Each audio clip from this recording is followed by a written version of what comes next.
पिछले पार्ट्स में हमने विद्युत आवेश और क्षेत्र के बारे में चर्चा किया था, उसको बेसिक इलेक्ट्रोमैग्नेटिक वेव से बाइफरकेट किया था। इस आज मुझे पढ़ना है आवेश की good properties of charge. Basic properties क्या होती है? पहली प्रॉपर्टी की मैं बात करूं, जो चार्ज है वो वेक्टर क्वांटिटी है या scalar? Vector scalar quantity is good. मतलब कैसी राशि है? यह अदिश राशि। चार्ज इज स्केलर क्वांटिटीज, इसको स्केलर क्वांटिटी। अब दूसरी प्रॉपर्टी की मैं बात करूं तो दूसरी प्रॉपर्टी क्या? स्थानांतरण किया जा सकता है। मतलब एक बॉडी से दूसरी बॉडी पे आवेश को ट्रांसफर किया जा सकता है। सपोज दैट मान लीजिए एक बॉडी ए दूसरी बॉडी ए बी। अब ए बॉडी पे चार्ज है, बी बॉडी पे नहीं, तो इसके कांटेक्ट में दूसरी बॉडी पे हो तब इस पे भी चार्ज किया जा सकता है। तीसरी प्रॉपर्टी, पहली प्रॉपर्टी क्या? अदिश राशि, दूसरी क्या है? स्थानांतरण किया जा सकता है, मतलब एक बॉडी से दूसरी बॉडी पे चार्ज किया जा सकता है। तीसरी प्रॉपर्टी ये है कि जो आवेश होता है वो सदैव द्रव्यमान से संबद्ध होता है। संबद्ध क्या मतलब इसका? मतलब कोई भी आवेश, कोई भी किसी पार्टिकल पे चार्ज है तो उसका द्रव्यमान जरूर होगा। मतलब बिना द्रव्यमान के कोई भी चार्ज पॉसिबल नहीं है, पर कोई भी पार्टिकल बिना चार्ज के पॉसिबल है। मतलब उसमें द्रव्यमान हो, चार्ज हो या ना हो ये जरूरी बात नहीं है, पर किसी भी पार्टिकल्स का द्रव्यमान होना जरूरी बात होता है। अब आपको पता ही होगा कि द्रव्यमान लगभग संसार की सारी चीजों में द्रव्यमान रहित कोई वस्तु नहीं हो सकती है। अब यदि मैं किसी भी पार्टिकल को मुझे आवेशित करना है, यदि मुझे धनावेशित करना है, तो उस पार्टिकल का जो द्रव्यमान होगा वो घटेगा, और यदि मैं उसको ऋणावेशित कर रहा हूँ किसी पार्टिकल्स को, उसका जो द्रव्यमान है वो क्या होगा? बढ़ेगा। अर्थात आप ये समझना है, इसकी प्रॉपर्टी बता रहा हूँ कि आवेश जो है धनावेशित करने पर आवेश का द्रव्यमान घटता है, और ऋणावेशित करने पर, धनावेशित करने पर आवेश का द्रव्यमान बढ़ता है, और ऋणावेशित करने पर आवेश का द्रव्यमान घटता है। अगली और चौथी प्रॉपर्टी की बात करूं तो आवेश का क्वांटीकरण, क्वांटाइजेशन ऑफ चार्ज। आवेश का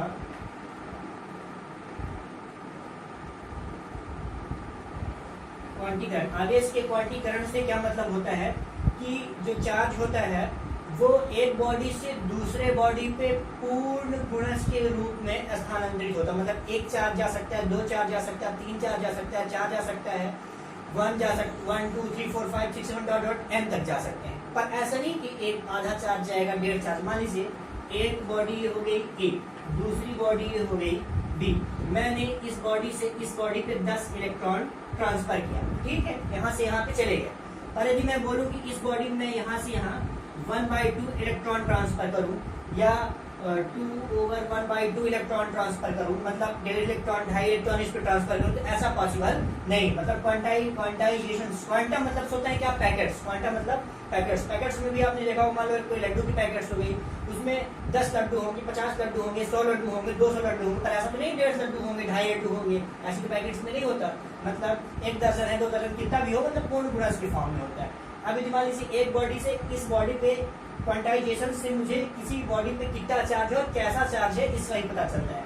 मान लीजिए एक बॉडी से बी बॉडी पे हमने 10 इलेक्ट्रॉन ट्रांसफर किए, तब मुझे पता करना है कि ए बॉडी पे कितना चार्ज हुआ। तो Q = ± NE। Q क्या है? Q है charge,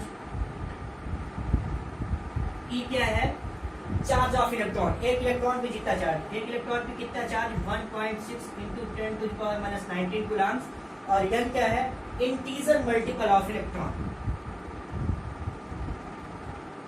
integer multiple of electron, मतलब आपने कितने इलेक्ट्रॉन ट्रांसफर किए? 1 इलेक्ट्रॉन, 2 इलेक्ट्रॉन, 3 4 5, 4 से निकाले, मतलब जितने इलेक्ट्रॉन आपने भेजे, 1 E 2 E 3 4 E 5 E 6 E 7 E dot NE, मतलब जितने आपने ट्रांसफर कर दिया। पॉजिटिव या नेगेटिव दोनों केस हो सकता है। जहां इलेक्ट्रॉन जहां से गए वो पॉजिटिव, वो नेगेटिव, सॉरी पॉजिटिव, और जहां पे गए वो नेगेटिव। इस बॉडी से इस बॉडी पे इलेक्ट्रॉन हमने ट्रांसफर किया, ये बॉडी पॉजिटिव, ये बॉडी नेगेटिव। क्यों? क्योंकि पिछले वीडियो में हमने चर्चा किया था कि इलेक्ट्रॉन पे नेगेटिव चार्ज होता है और प्रोटॉन पे पॉजिटिव चार्ज होता है, तो इसलिए ये कंडीशन हो गया। अब यदि मान लीजिए मैं छोटा सा एग्जांपल लूं, मैं बोलूं कि एक बॉडी ए है, दूसरी बॉडी ए बी है, मैंने इसमें कुछ किया और यहाँ से 20 इलेक्ट्रॉन इसमें ट्रांसफर कर दिया, तब बॉडी ए पे चार्ज है, कितना चार्ज होगा और कैसा चार्ज होगा। तो आप देख सकते हैं Q is equal two plus minus any का फार्मूला। प्लस माइनस क्यों? तो मुझे बताना है कि कैसा चार्ज होगा। दोनों हो सकते हैं, पॉजिटिव नेगेटिव दोनों हो सकते हैं। तो आप देख सकते हैं Q कितने आपने ट्रांसफर किया, 20, तो 20 इंटू इलेक्ट्रॉन, एक इलेक्ट्रॉन पे कितना चार्ज होता है, 1.6 into 10 to the power minus 19 coulomb. तो कितना हो गया, Q is equal to 32 into 10 to the power minus 19 coulomb. तो Q is equal to 3.2 into 10 to the power minus 18 coulomb इसमें चार्ज आ गया। अब आपको बताना है किस बॉडी, सेम मैग्नीट्यूड का दोनों बॉडी पे चार्ज होगा, पर इसमें पॉजिटिव होगा और इसमें निगेटिव। क्यों? क्योंकि यहाँ से इलेक्ट्रॉन जा रहे हैं और यहाँ पे इलेक्ट्रॉन रिसीव हो रहे हैं। अब यहाँ पे इलेक्ट्रॉन गया, हम एटॉमिक स्ट्रक्चर पे समझ चुके थे कि इलेक्ट्रॉन जहाँ से जाता है उसको पॉजिटिव और जहाँ पे जाता है वो निगेटिव कर जाता है। इसलिए इस बॉडी पे, ए बॉडी पे पॉजिटिव, यदि मैं ए बॉडी पे चार्ज लिखूँ क्यू ए, तो यहाँ पे मैं लिखूंगा 3.2 into 10 to the power minus 18 coulomb. और मैं बॉडी बी पे लिखूँ क्यू बी, तो minus 3.2 into 10 to the power minus 18 coulomb charge मैं यहाँ पे डिनोट कर पाऊंगा। ठीक है, अगली प्रॉपर्टी की मैं बात करूँ तो अगली प्रॉपर्टी, 5वीं नंबर प्रॉपर्टी क्या है, आवेश संरक्षण। आवेश संरक्षण से क्या मतलब, कंजर्वेशन ऑफ चार्ज। आवेश का संरक्षण मतलब आवेश को आप किसी आइसोलेटेड सिस्टम में, किसी विलगित निकाय पे आप आवेश को ना ही उत्पन्न कर सकते हो और ना ही नष्ट कर सकते हो। कैसे? मान लीजिए मैं बोल दूं एक बॉडी ए है, दूसरी बॉडी कुछ भी मान लीजिए मैंने ले लिया, एक बॉडी ए पे एक 3 कूलम्ब का चार्ज है, दूसरा 4 कूलम्ब का चार्ज है और तीसरा माइनस 3 कूलम्ब का चार्ज।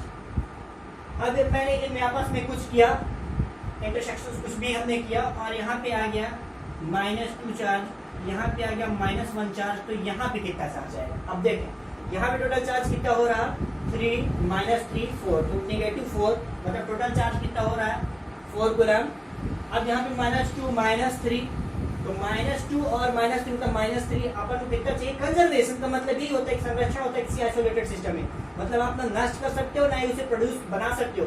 तो यहाँ पे कितना, यहाँ पे बेसिकली कितना आ जाएगा 7 आया तो -3, तो कितना आ गया इसका टोटल 4। आप देख सकते हो -2 प्लस -1 और प्लस कितना हो जाएगा 7, तो दैट इज मतलब टोटल कितना हो जाएगा 4 हो जाएगा। मतलब आवेश संरक्षण से क्या मतलब कि आवेश का आप नष्ट कर सकते हो ना ही उत्पन्न कर सकते हो, बल्कि ट्रांसफर आप कर सकते हैं, एक फॉर्म से दूसरे फॉर्म पे ट्रांसफर कर सकते हो। अगली बात यदि मैं आपको अगली प्रॉपर्टी की बात करूं, मतलब आवेश अपरिवर्तनीय। अगला आवेश अपरिवर्तनीय। अपरिवर्तनीय से क्या मतलब, मान लीजिए कोई भी पार्टिकल्स है, अब यदि आप उसका वेग बदल रहे हैं, आप उसका वेग बढ़ा रहे हैं, घटा रहे हैं, तो उसके चार्ज पे कोई इफेक्ट नहीं आएगा। मतलब ऐसा नहीं उसका वेग बढ़ जाए तो चार्ज घट जाए, बढ़ जाए, ऐसा नहीं।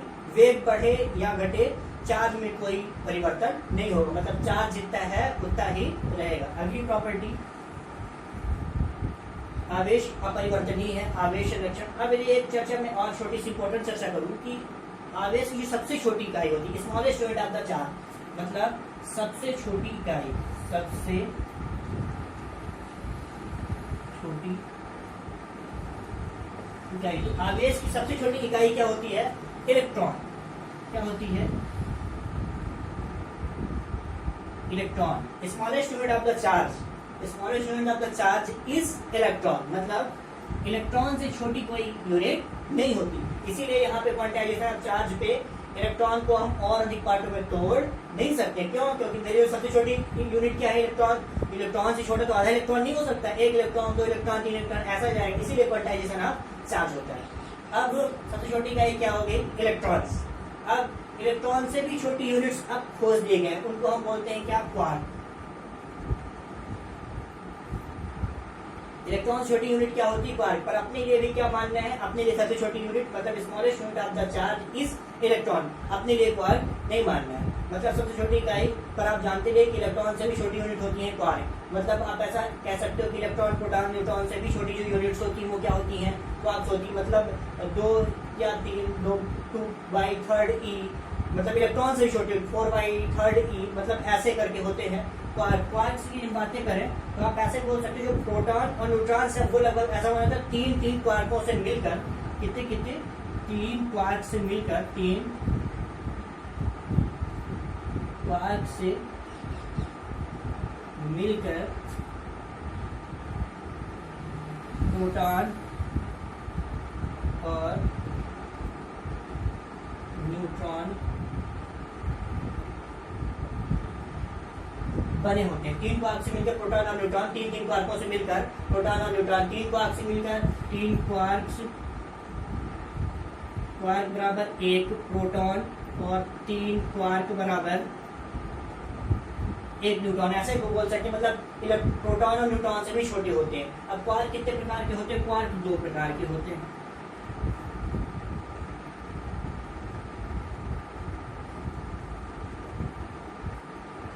कौन कौन सा, पहला होता है अप क्वार्क, दूसरा होता है डाउन क्वार्क।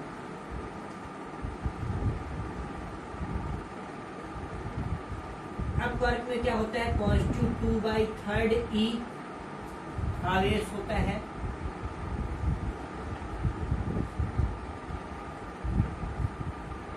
और इस पे -1/3 ई आवेश इतना चार्ज होता है। अब अगली प्रॉपर्टी के बारे में मैं चर्चा करूं, एडिटिविटी ऑफ चार्ज, मतलब योज्यता, चार्ज की योज्यता का एडिटिविटी नेचर। मतलब मान लीजिए कोई वायर है, उस पे 3 कूलाम, 4 कूलाम, 5 कूलाम, 6 कूलाम, कोई बॉडी है उसमें 5 कूलाम, 6 कूलाम, 7 कूलाम, 8 कूलाम ऐसे ही चार्ज है। तो मतलब टोटल उस बॉडी पे चार्ज कितना होगा, उन सब चार्जों को अलग अलग जो उनके चार्जों के योग है वो योग होगा, वो 20 गणितीय योग के बराबर होगा। कैसे, आप समझ लें। मान लीजिए मैंने कहा कि यहाँ पे कोई ये यहाँ पे कितना हो गया, 3 कूलाम चार्ज, यहाँ पे 4 कूलाम चार्ज, यहाँ पे 5 कूलाम चार्ज, यहाँ पे -8 कूलाम चार्ज। तो यहाँ पे टोटल कितना चार्ज होगा, मुझे यहाँ पे मान लीजिए Q है, यहाँ पे मैं मान लूँ Q1, Q2, Q3, Q4, तो मुझे यहाँ पे चार्ज फाइंड करना है। मतलब मान लीजिए बहुत सारे चार्ज हैं, तो Q Q total equal to Q1 plus Q2 plus Q3 plus dot plus Qn, मतलब अलग अलग चार्जों का योग कुल योग के बराबर, बीजगणितीय योग के बराबर होता है। यही क्या कहलाती है, चार्ज मतलब आवेशों की योज्यता। इसको हम क्या बोलते हैं, आवेशों की योज्यता, additivity of charge, additivity nature of charge. ठीक है, अभी मान लीजिए इस पे टोटल चार्ज निकालना है, कहाँ पे, यहाँ पे। तो Q is equal to Q1, Q1 मतलब कितना, 4 कूलाम प्लस 3 प्लस 5 प्लस -8। अब आप इसको सम कर दीजिए सारे का, तो आप योग कर सकते हैं जितना बचे। कितना बच रहा है, अप्रॉक्सीमेट 4 बच रहा है, 4 कूलाम। टोटल चार्ज कितना हो जाएगा इसका, Q यहाँ पे 4 कूलाम से यहाँ पे टोटल चार्ज आ जाएगी। यही क्या कहलाते हैं, एडिटिविटी नेचर। अब अगली प्रॉपर्टी हम पढ़ेंगे आवेशन। हम किसी भी बॉडी को आवेशित या आवेशन एक बॉडी से दूसरे बॉडी पे कैसे कर सकते हैं। तो उसके पहले हमें थोड़ा सा चालक, कुचालक के बारे में जान लेना जरूरी है कि कंडक्टर क्या होता है, इंसुलेटर क्या होता है, सेमीकंडक्टर क्या होता है, कंडक्टर, चालक। चालक क्या होते हैं, ये वे पदार्थ होते हैं जो आसानी से या अपने में से धारा का चालन करते हैं, मतलब अपने में से धारा को बहने देते हैं। उसके पीछे लॉजिक क्या होता है कि उनमें स्वतंत्र इलेक्ट्रॉन होते हैं जो आसानी से स्थानांतरण या गमन कर सकते हैं। इसीलिए इलेक्ट्रॉन ही धारा का चालन करते हैं। मतलब इलेक्ट्रॉन यदि स्थानांतरित हो रहे हैं, एक स्थान से दूसरे स्थान तक जा रहे हैं, मतलब उनमें कहीं न कहीं करंट फ्लो हो रहा है।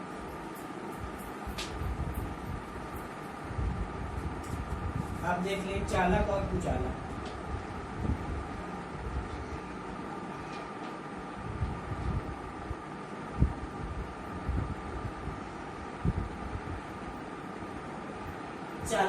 जिनमें से धारा प्रवाहित हो चालक, और जिनमें से धारा प्रवाहित न हो कुचालक। और इससे हट के एक और बात होती है, कौन सी? अर्धचालक। चालक जैसे बाहर आप मान लीजिए कोई मेटल्स मान लीजिए, कुचालक जैसे लकड़ी मान लीजिए। अब अर्धचालक क्या होता है? इन दोनों के बीच की कड़ी होती है, मतलब जो किसी विशेष ताप पर धारा का चालन करे, किसी विशेष टेम्परेचर पर धारा का चालन करे, उसको हम क्या बोलते हैं? अर्धचालक बोलते हैं। अब अगली बात, हम चालक अर्धचालक समझ चुके, तो आवेशन की विधियां समझ लेते हैं। आवेशन करने की विधियां, आवेशन की विधियां। आवेशन को एक बॉडी से दूसरे बॉडी पे चार्ज हम कितने तरह से ला सकते हैं? तो पहला क्या? बाई फ्रिक्शन, घर्षण के द्वारा। दूसरा किसके द्वारा? स्थिर वैद्युत प्रेरण के द्वारा भी हम कर सकते हैं, स्थिर वैद्युत प्रेरण। और तीसरा अपना पार्ट्स क्या? तीसरा चालन द्वारा। अब आप समझ लें घर्षण कैसे। मान लीजिए हम अपने सूखे बाल पे कंघा का यूज करते हैं, सूखे बाल और कंघा, जो फ्रिक्शन होता है, तो इस कंडीशंस पे ये पॉजिटिव और ये निगेटिव का बिहेव करता है।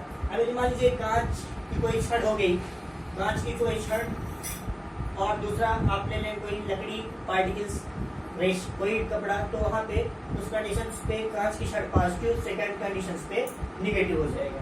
अब स्थिर वैद्युत प्रेरण क्या होता है? यदि एक बॉडी मान लीजिए एक ये है, पॉजिटिव है, कोई आवेशित बॉडी है, और इसके संपर्क में आप कोई दूसरी न्यूट्रल बॉडी लाए, तो इसके निकटवर्ती, मतलब इधर वाले एंड्स पे डिफरेंट नेचर का, मतलब यदि ये बॉडी पॉजिटिव है, आप देख लें, यदि मान लीजिए ये पॉजिटिव बॉडी, दूसरी बॉडी ये हो गई, ये ए हो गया, ये बी, मान लीजिए ये पॉजिटिव, ये आवेशित बॉडी है, ये आवेशित निकाय है, ये आवेशित पार्टिकल है, तो इसके संपर्क में मैंने दूसरा पार्टिकल्स बी लाया, तो बाई प्रेरण क्या होती की क्रिया क्या होती कि जब किसी आवेशित चालक के समीप अनावेशित चालक को लाया जाता है, तो उसके निकटवर्ती तल पे विजातीय आवेश और दूरवर्ती तल पे सजातीय आवेश प्रेरित हो जाता है, और उस बॉडी पे प्रेरित होने वाली बॉडी से विपरीत चार्ज होता है, मतलब इधर निगेटिव और इधर पॉजिटिव चार्ज पे प्रेरित हो जाता है। इस घटना को हम बोलते हैं स्थिर विद्युत प्रेरण। मतलब जब एक आवेशित चालक के समीप आप किसी अनावेशित चालक को लाएंगे, तो उसके निकटवर्ती तल पे डिफरेंट, मतलब यदि इसमें पॉजिटिव है निगेटिव, और दूरवर्ती तल पे पॉजिटिव चार्ज प्रेरित हो जाता है। अब चालन क्या होता है? मान लीजिए एक बॉडी ए है, इसके संपर्क में आप दूसरी बॉडी को लाए या कनेक्ट कर दें, ज्वाइन कर दें, एक तार को दूसरे तार से आप कनेक्ट कर दें, ये प्रोसेस कहलाती है चालन की। मतलब इसी प्रकार आप आवेशन कर सकते हैं। अब इसके बाद अपना अगला टॉपिक होगा कूलॉम्स लॉ, उस पर हम अगले वीडियो पे चर्चा करेंगे।